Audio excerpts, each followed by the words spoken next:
Muy buenos días, o buenas tardes, o buenas noches.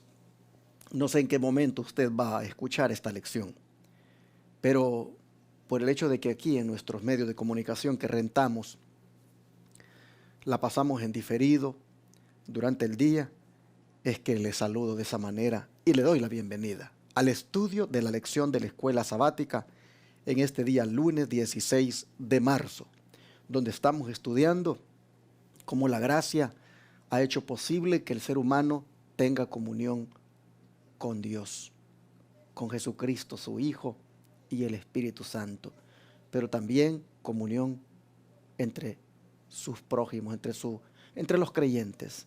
Vamos a mirar, por lo tanto, ahora las implicaciones que tiene la comunión de la gracia. Vamos a orar primero, ¿qué les parece? A pedir la bendición del Señor. Muchas gracias, Padre, porque nuevamente nos permites este privilegio de estudiar tu palabra, de aprender de lo que tú has revelado.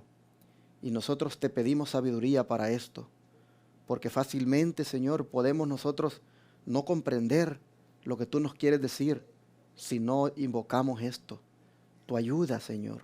Así que aquí estamos, rogándote en esta hora, nos deje el privilegio de que esta palabra sea para nosotros tan clara que la podamos disfrutar, la podamos también poner por obra. Gracias, Señor, lo suplicamos en el nombre de Jesús.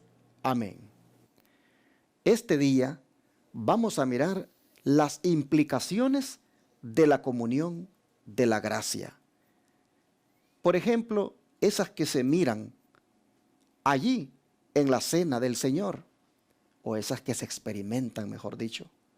Veamos cómo el apóstol Pablo se refiere a ellas. Dice así, en 1 Corintios 10, versículos 16 y 17. La copa de bendición que bendecimos, ¿no es la copa de la sangre de Cristo? El pan que partimos, ¿no es la comunión del cuerpo de Cristo? Siendo uno solo el pan, nosotros con ser muchos somos un cuerpo, pues todos participamos de aquel mismo pan. Miren ustedes, qué bendición la que se experimenta cuando participamos de la cena del Señor. Allí prácticamente se da de una manera íntimamente la unión con Jesús. Al beber de la copa del vino y comer del pan, ahí, hermanos, la comunión se da de una manera muy especial.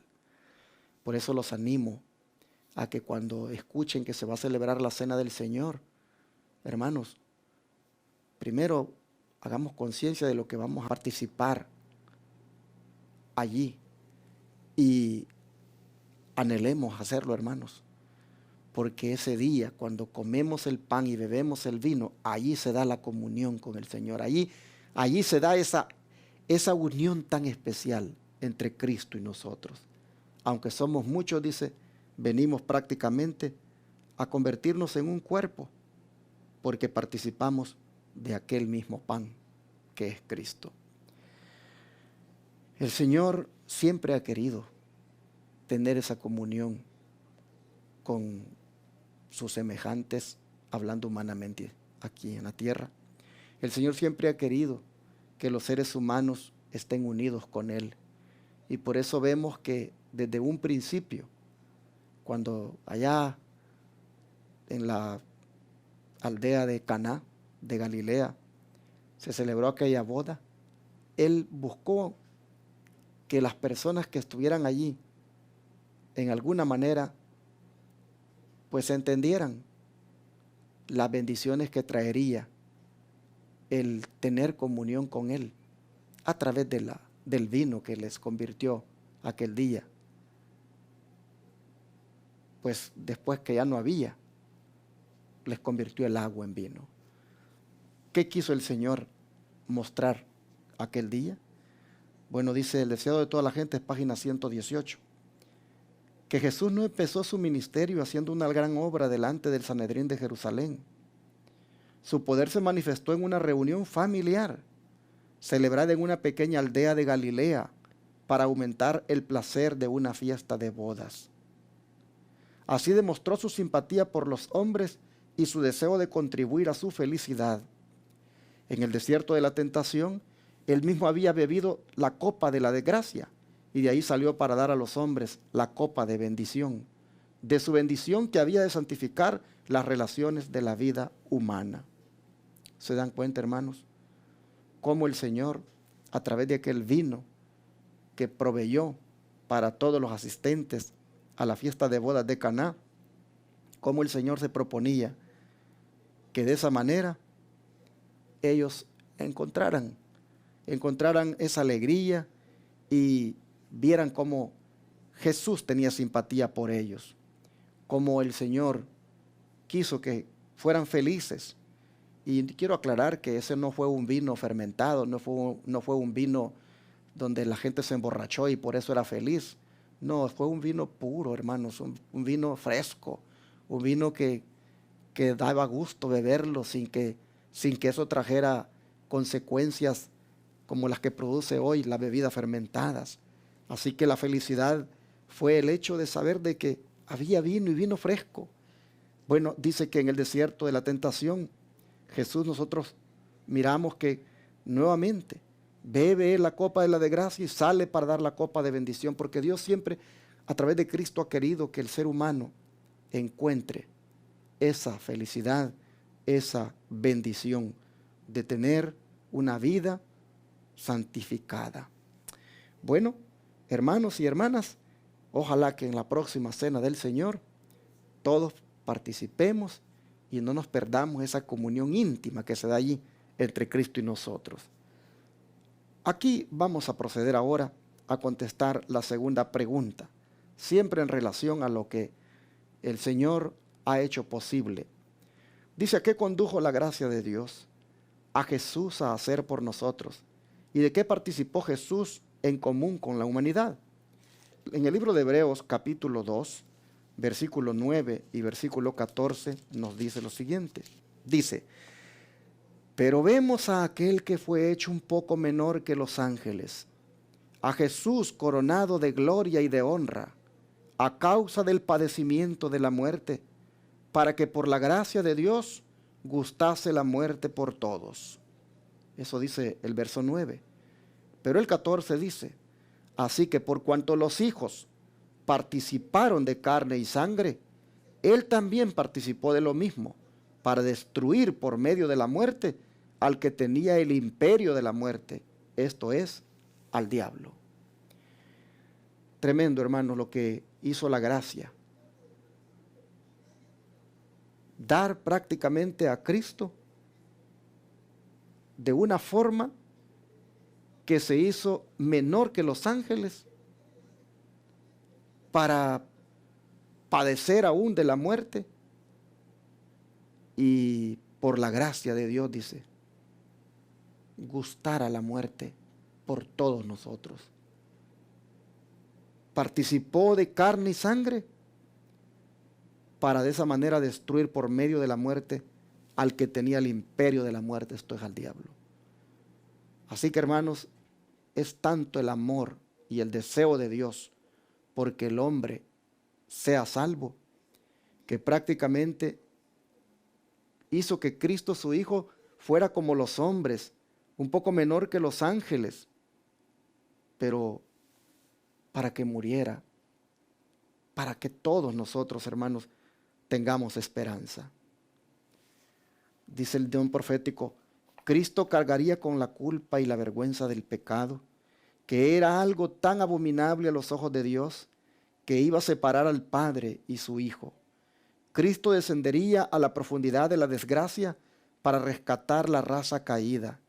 Cristo intercedió ante el Padre en favor del pecador, mientras la hueste celestial esperaba los resultados con tan intenso interés que la palabra no puede expresarlo. Mucho tiempo duró aquella misteriosa conversación, el consejo de paz en favor del hombre caído. Patriarcas y Profetas, página 48.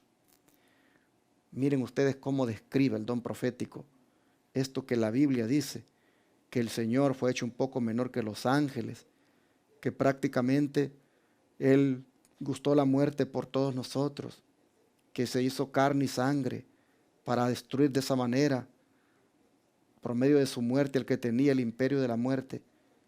Miren ustedes cómo esto, la sierva del Señor Elena White lo presenta como un consejo de paz, como algo que duró en conversación para decidir que el ser humano tuviera otra vez esperanza en caso de que cayera. Y dice que Cristo tendría que venir para cargar con la culpa y la vergüenza del pecado. Era prácticamente pasar por esa experiencia donde él iba a quedar separado de su Padre. Pero para poder así rescatar a una raza caída como lo somos nosotros. Hermanos y hermanas, los resultados de la muerte de Cristo no se pueden expresar, dice, con palabras tan así que resulten claras y convincentes.